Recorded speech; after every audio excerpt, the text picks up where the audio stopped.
Hello everyone and welcome back to another super exciting video tutorial. I know you've been waiting all day for this, but not really. I wanted to revisit a very old topic of putting newer macOS on older Macs. I used to make a bunch of videos about this. This was back in 2020, 2021. And I don't do it anymore because it's outdated and nobody cares anymore. But I had to do it again, and so I wanted to sort of remake the video showing you how to do it. I used to just do it, I didn't really explain the process. So this is basically just me creating the flash drive that would allow you to put macOS on many different old Macs.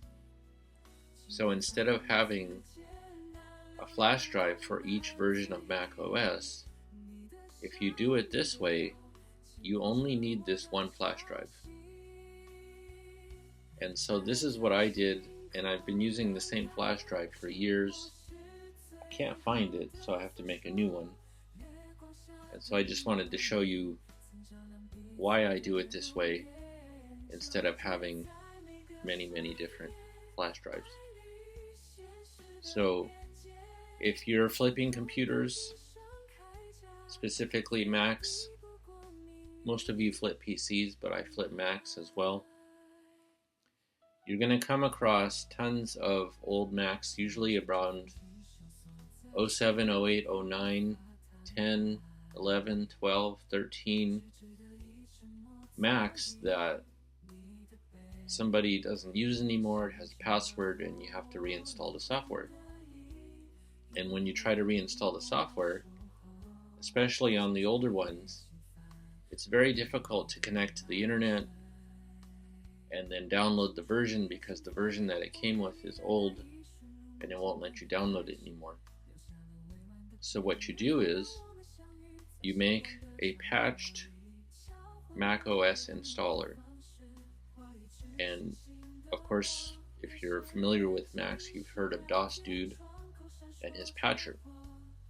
You know, he has several different patchers for different versions.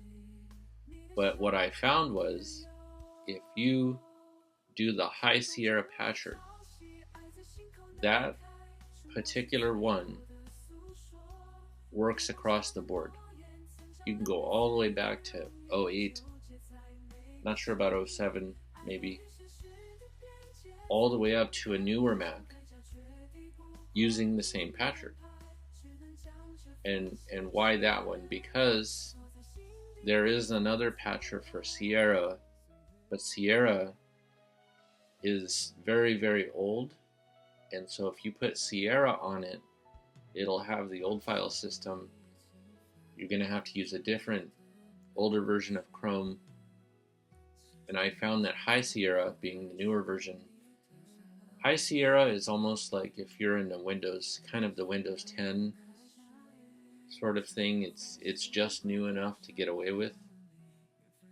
And if it's a very old Mac, you don't want to put anything really newer than High Sierra, because then it just starts running slow.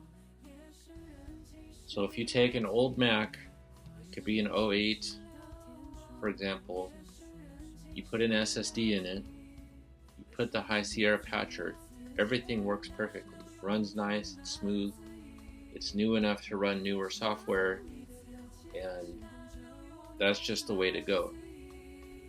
Now let's say the Mac that you're restoring actually is capable of running software newer than High Sierra.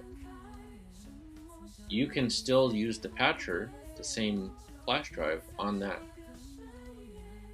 laptop or iMac, and then update it to the newer version. So that's why it's a win-win. It's good for the old ones, it's good for the new ones. Obviously, if it's really new, you can just download it from the internet, but that's why I only had one flash drive for everything, and I sold so many, probably at least 20 to 30 Macs just from that one flash drive. And actually, you can sell the flash drive. If you make a patcher, you can sell the flash drive for $10. And I'll have a link below. You can get, I think it's 6 or 8 flash drives for around $12, and you can sell them to people that want to restore their old computer. So that's another win. If you made a bunch of those, you can sell those and make some money. You can sell the Macs and make some money. And because High Sierra is older, you only need an 8 GB flash drive. If you were to make a patcher version of a newer software, you would need a 16 GB flash drive. So the fact that it only requires an 8 GB flash drive is also a bonus.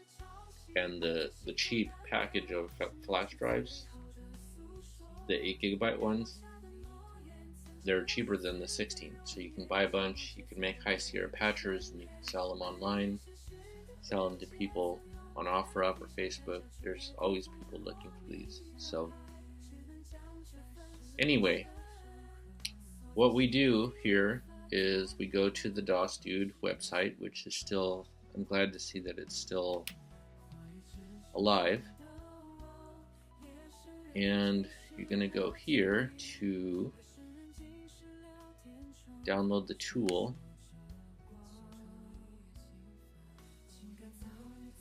See, it's been a while since I've done this. The nice thing about the tool is it actually will download High Sierra for you in the tool. Okay, so you have to hold Control and Open in order to allow an unsupported software. So what we're going to do first is download the High Sierra. It's a 5 GB download. Put it on the desktop. And we'll be back in a minute.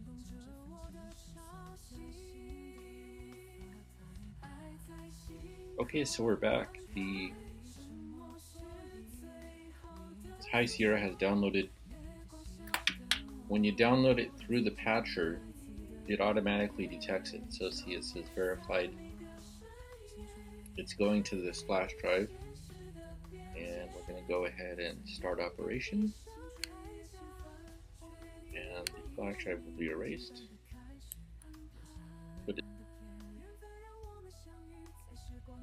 So what's happening here is it's going to make a High Sierra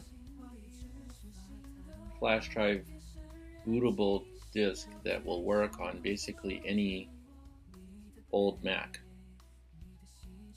And I won't be able to show it, I don't think. I'll probably have to try and record it somehow, but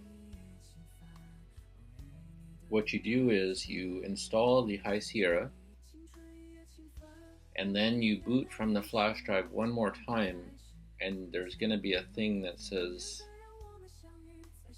patcher. I'll have to see if I can record that somehow. And then you pick the Mac that you have. So if it's 4-1 or 4,1, 5, I don't know what, I forgot the different versions of it, but you pick the Mac that you have, it patches it with the drivers and everything for that particular Mac, and then you go on your merry way. If you have a Mac or a MacBook that natively supports High Sierra, then you don't have to do anything. And if it's a newer one that supports more than High Sierra, also you don't have to do anything. You just boot in, download Chrome, go to the Apple support page, and then download the version that it supports. You can also use this to get sort of a platform for the OLCP patcher. Some people will do the patcher just for that particular Mac, which is fine. I like to put High Sierra first, basically just to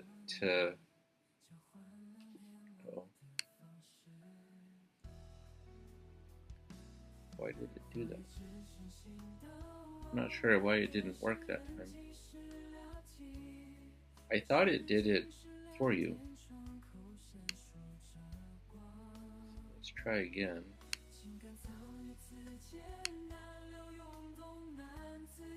It's the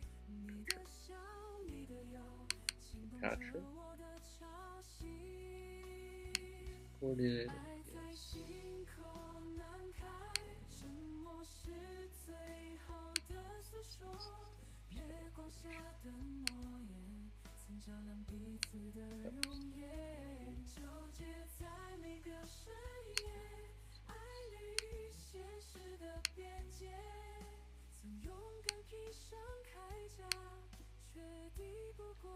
One more time.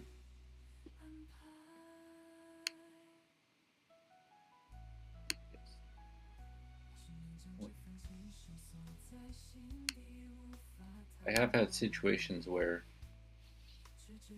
you have to do it more than once for some reason. But anyway, what I was trying to say is you should at least make sure that it works with High Sierra first, and then you can always patch it from there.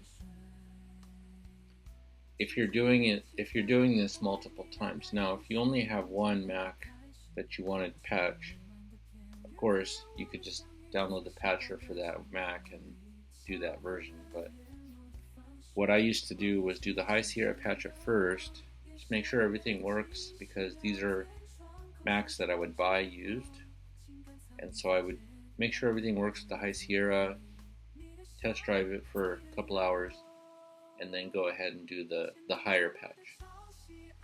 Because if you do the higher patch and it doesn't work, it's kind of not clear if it's the computer is the problem or the patcher is the problem or something like that. So, anyway, let's let this do its thing, and then we'll be back. Okay, so it's done. So now all we have to do is take this flash drive, put it in whichever Mac you want to restore from or restore to. Hold the Option key during boot and then boot from the flash drive. I'll see if I can record showing it now. And that's it. You install High Sierra. If it's an old Mac, you boot from the flash drive again, and then you do the patcher tool, and you're done. So let me know what you think. If you have any other tips or tricks, just let me know, and we'll see you soon. Okay, so we pushed power and we held Option, so now we go to OS X Big System, and we're booting from the High Sierra. So see here, if you were just to install this on an older Mac, if you just said install, it would install, but it wouldn't boot, because those older Macs are not compatible with this file system. So after you do the install, you boot from it again, and then you go here to post install. And then you're gonna pick your model, see all these? And that's how you make it work. So I won't go through each one, obviously. I don't even have an older one to try it on right now. But usually when you pick your model, let's say we pick Mac Mini, it's gonna automatically pick all the things that you need. Install the drivers, you pick your hard drive here, and then it works. So that's it. Anyway, simple process. You're gonna use that same flash drive for every old Mac install from 08 to probably 14, 15. And it's very simple. Just one flash drive, not 10 flash drives like some people have. And you can just use it, as you need. So that's it. Thanks for watching, and we'll see you next time. I get up, I get down.